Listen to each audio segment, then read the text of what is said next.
시청자 여러분 안녕하십니까? 8월 4일 화요일 KTN 뉴스입니다. 외국인 근로자에 대한 트럼프 정부의 압박이 더욱 거세지고 있습니다.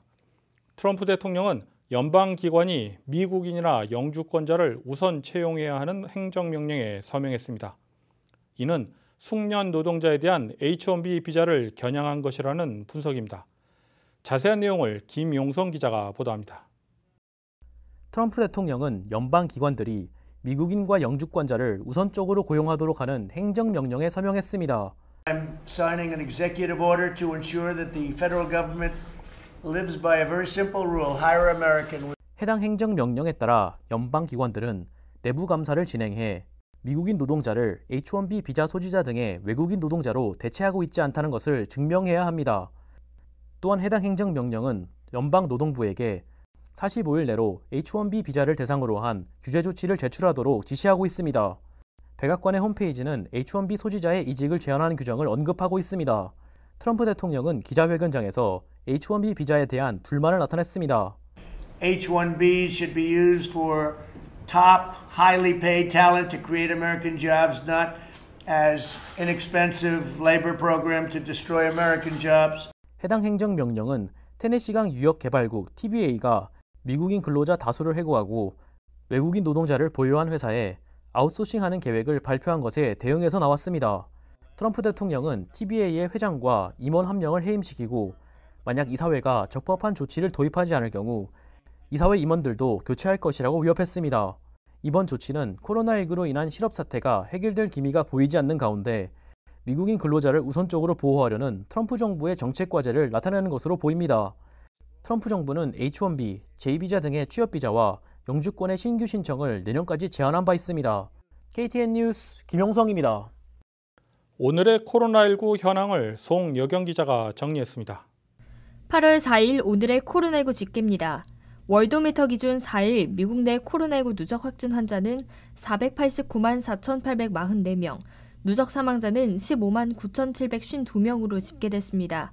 어제 하루 동안 신규 확진 환자는 4만 8,646명 증가했고 신규 사망자는 567명 증가했습니다.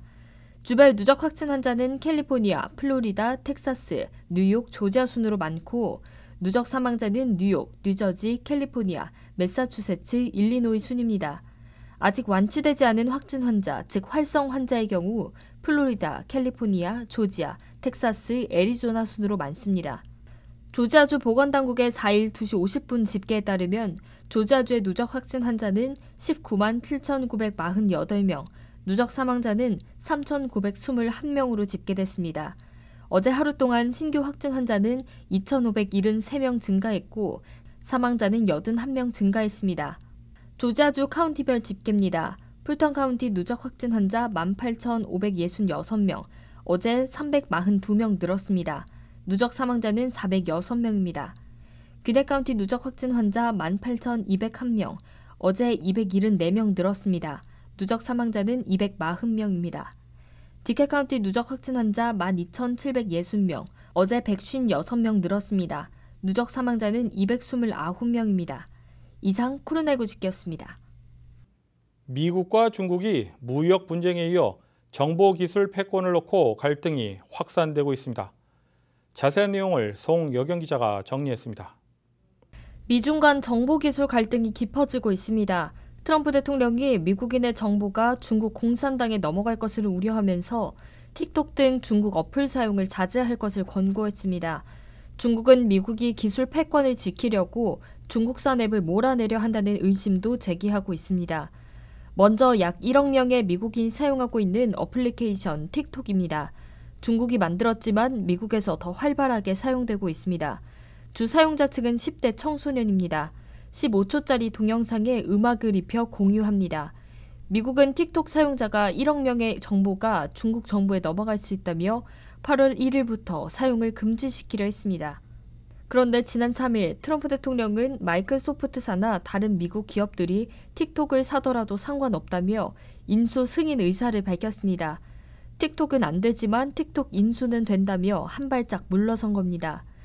9월 15일까지 거래를 마칠 것 등 조건을 내세웠지만 틱톡을 매각할 경우 수익의 일부를 미국에 지불해야 한다고 밝혀 논란이 되고 있습니다. 다음은 화상회의 앱 줌입니다. 코로나19 팬데믹 이후 화상을 통한 회의와 교육 등 화상 어플리케이션을 이용한 서비스가 일상에 스며들었습니다. 팬데믹 상황에서 가장 유용하게 사용되고 있는 어플리케이션, 미국 화상회의 앱 줌입니다. 줌은 중국 고객 사용을 제한하기로 결정했습니다. 줌 측은 3일 중국 고객에 대해 신제품과 업그레이드 제품의 직접 판매를 23일부터 중단한다고 밝혔습니다.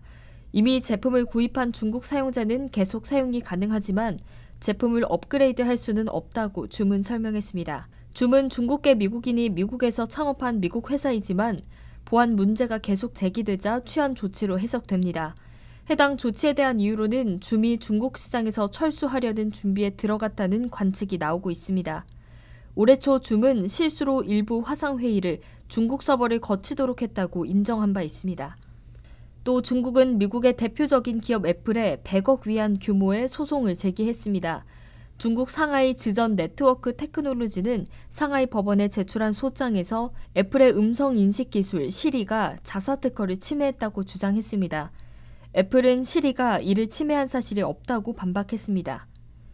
미국과 중국의 무역 갈등을 넘어 정보기술 갈등이 격화되고 있는 가운데 백악관은 오늘인 4일 브리핑을 통해 수일 내로 틱톡을 포함한 중국 어플리케이션에 대해 조치를 취할 것이라고 말했습니다. KTN 뉴스 송여경입니다. 애틀란타 교육위원회는 애틀란타시 공립학교의 개학일을 8월 24일로 연기할 것이라고 발표했습니다.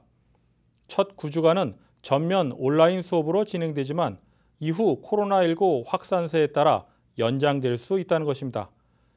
교육위원회 측은 시험을 보기 위해 소규모의 학생들이 학교에 등교하게 될 수 있으며 건물 내 마스크 착용을 의무화할 것이라고 밝혔습니다.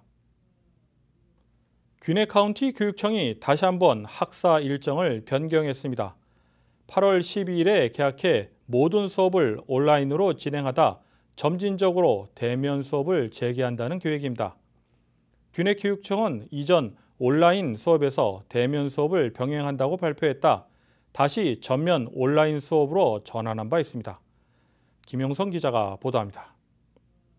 귀네 카운티 교육청은 오늘인 4일 전면 온라인 수업으로 개학한 뒤 점진적으로 대면 수업을 재개하는 계획을 발표했습니다. 이번에 발표된 계획에는 8월 12일에 전면 온라인으로 개학을 한 뒤 8월 26일에 킨더가든과 1학년, 6학년, 9학년이 대면 수업을 재개하고 9월 2일에 2학년, 3학년, 7학년, 10학년이 추가로 대면 수업을 재개하고 9월 9일에 모든 학년이 대면 수업을 재개합니다. 장애아동 등 특수한 필요가 있는 아이들의 경우에는 대면 수업이 8월 26일에 재개됩니다. 버나드 왓슨 귀넷 교육청 대변인은 KTN 취재진에게 대면 혹은 전면 온라인 수업을 선택하는 기간이 지난달 12일에 종료되었다고 말하며 이미 전면 온라인 수업을 신청한 가정은 대면 수업이 재개된 이후에도 온라인으로 수업을 받게 된다고 설명했습니다. 귀넷 교육청 측은 해당 계획이 최선의 상황을 가정한 것이며 코로나19 확산 상황에 따라 변경될 수 있다고 강조하고 있습니다. 귀넷 교육청은 또한 대면 수업을 재개하기 위한 안전수칙을 공개했습니다. 학부모들에게 등교 전 자녀의 체온을 측정할 것을 권고하고 있으며 증상이 있을 경우 등교시키지 않을 것을 요청하고 있습니다. 또한 학교에서 증상이 나타난 학생이나 직원은 격리 및 귀가 조치될 예정입니다. 학생들과 직원들의 마스크 착용을 의무화하며 정수기에서 물을 마실 수 있지만 물병을 사용해야 합니다.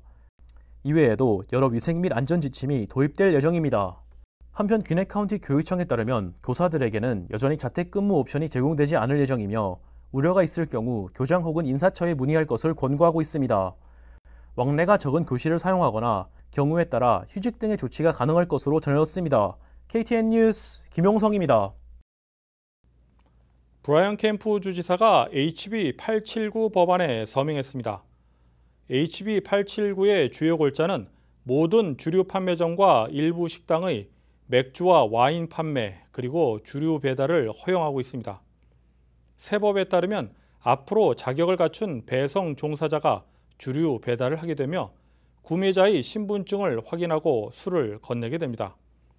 지역 정부가 주류 배달을 허용하지 않을 수 있다는 내용도 법안에 포함되어 있습니다. 해당 법안을 발의한 브렛 할렐 주 하원의원은 법이 발효되면 온라인 주문 수요가 늘어나고 소비자의 변화를 충족시킬 수 있을 것이라고 밝혔습니다.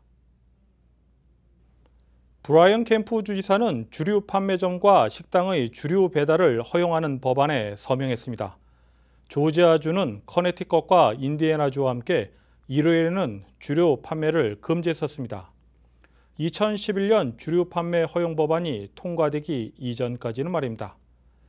트럼프 대통령은 연방기관이 미국인이나 영주권자를 우선 채용해야 하는 행정명령에 서명했습니다. 우리가 살고 있는 세상은 변화되고 있습니다. 문제는 어떻게 변화되고 있느냐에 있습니다. 이상으로 8월 4일 KTN 뉴스를 모두 마칩니다. 시청해주신 여러분 고맙습니다.